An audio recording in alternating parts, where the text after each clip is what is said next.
Hey everybody, welcome back. My name is Abby. I'm with Fitness is Medicine. Today we're going to do another great workout you can do in your home using minimal equipment, a small amount of space, and easy to follow directions.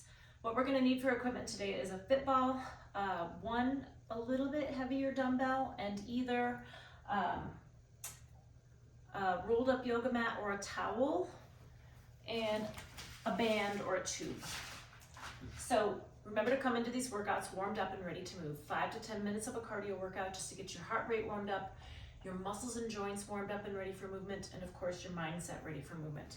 Okay, we're gonna start with this one dumbbell here today. Now we're gonna do a one arm bent over row. So this is gonna require a lot of core stabilization. So what I want you to do is sort of get down into a little bit of a squat, practice keeping that back nice and flat. So if you're rounding your back at all, find a mirror. You can always get really great feedback by using a mirror. Sitting back, really keeping that chest up nice and tall, and then we're gonna squat down and pick up that weight. You can support yourself on one side like this if it feels okay, that feels better. And now we're gonna row that one arm towards the ceiling. Drive that elbow up towards the ceiling.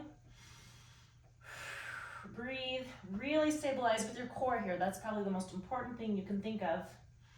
Drive that elbow up, squeeze that one side of your shoulder blade towards your spine.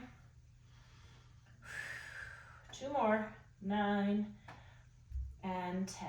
All right, set that down. You can stand up and give yourself a little break. There's a lot of stabilizing going on there. Your legs are working, your core is working, and of course your arm and back are working. Okay, squat down, pick up that weight. We're gonna do the other side. 1. Think about keeping your back nice and flat and also keeping your shoulder stabilized here. So don't let that go all the way down. You want to keep everything level here. Keep that chest nice and tall. Really squeeze in that tummy. 7, 8, 9, and 10. All right, you can set that weight down and rest. I'll get my ball out of the way here. Next, we're going to do a reverse lunge. So, like I like to talk about, get somewhere where you can really sit back and hang on to something sturdy like your kitchen sink or a railing, so that when you sit back into that lunge, you can really get your weight going back without fear of losing your balance or falling. That way you have that sturdy object. We're gonna hang on to a weight in one hand if you're up for it. We don't have to hang on to a weight, but we can use that same dumbbell we just used. So we're gonna bend down, squat down, pick that up. Stand up nice and tall. We're gonna step really far back and then bend that knee down just like you're gonna kneel down on one knee. We're gonna alternate sides. Now, I want you to just hang on to a weight in one side so that you can use that hand, that other hand, to stabilize and sit really far back if you need it.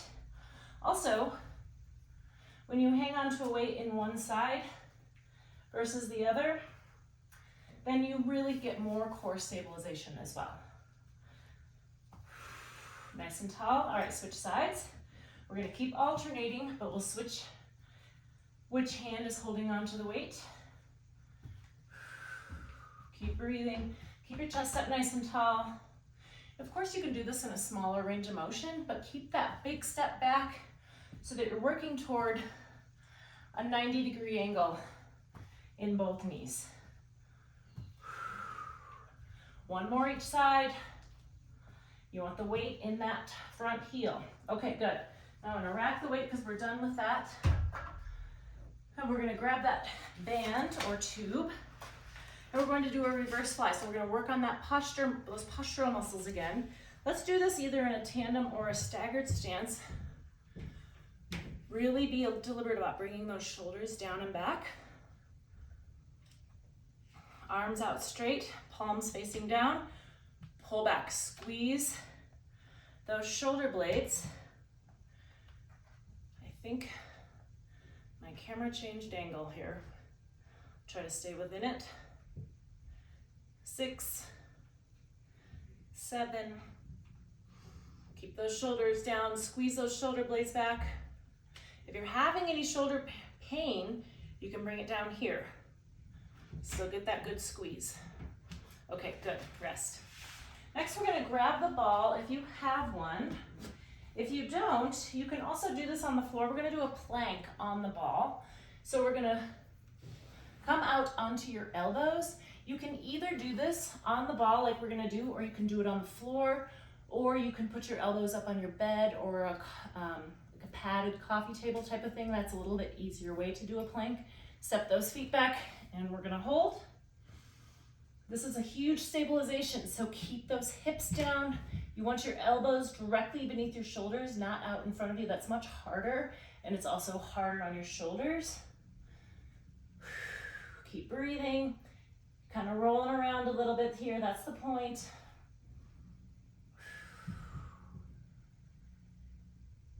5 more seconds. And rest. Good. Okay, we'll take that ball out away from us, and I'm gonna see if I can change my camera angle here.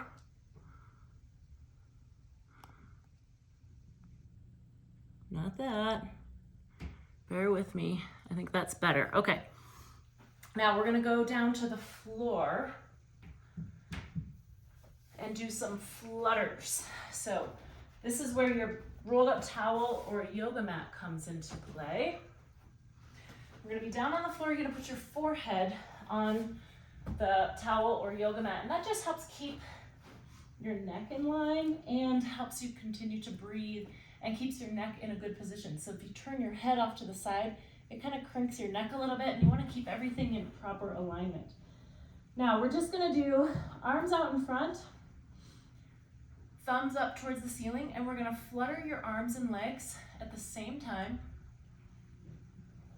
just like you're swimming. Think about swimming. If that's too much, do your arms for like 5 seconds and then do your legs. Or if one hurts, like if one really hurts your shoulder, just do your legs. But if you can, let's try to do both at the same time. This is a huge posterior chain exercise. You're using a lot of different muscles. Breathe. Also having your forehead on an object like this allows you to breathe. Doing good. Let's go for 5 more seconds. And rest. All right, good. Now stand up slowly. We're going to end with a standing exercise, but you want to stand up nice and slowly so you don't get lightheaded or dizzy. Bring that head up over your heart. Bring one knee forward, hang on to something if you need it, and stand up. Okay, we're gonna end with tightrope walking. So this is something you can do anywhere, and it's something you can start by making it less challenging to more challenging. There's a lot of different ways to do this, but find a line in your house. If you don't have, you can use like hardwood floor line or tile lines. I don't have any here, but I'm just gonna go heel toe. Now, the slower you go, the harder this is. And you really want to be deliberate about going exactly heel to toe. That's also more challenging. Breathe. Also, instead of looking straight down at your feet, look further out in front of you. Look further down that line. Now, if this feels relatively easy, start glancing around while you're walking. So glance up, down, to the side, all different angles to change that proprioception and really challenge your balance. When you are doing functional activities where you may lose your balance, you're typically not really standing still and focusing on a spot. You're moving, you're looking around, you might be talking to a friend. So those are all things you can practice while you're doing balance challenges is, talk to your partner that you're working out with, or, talk out loud, talk about things. List the things you need to do for the day, but list them out loud. Think about them as you're going, look around the room. There's also ways to challenge by holding a ball and like twisting, and then following that ball with your twist. Lots of ways to make this more challenging or less. Okay, repeat through these 1 or 2 more times. Add a little cardio in between, 2 to 5 minutes. Just get that heart rate back up and continue with these. After you've done 2 or 3 sets, then do a good cool down and stretch. If you have any questions or need any modifications, please feel free to reach out. All right, have a great workout, everybody. We'll see you next time. Thank you.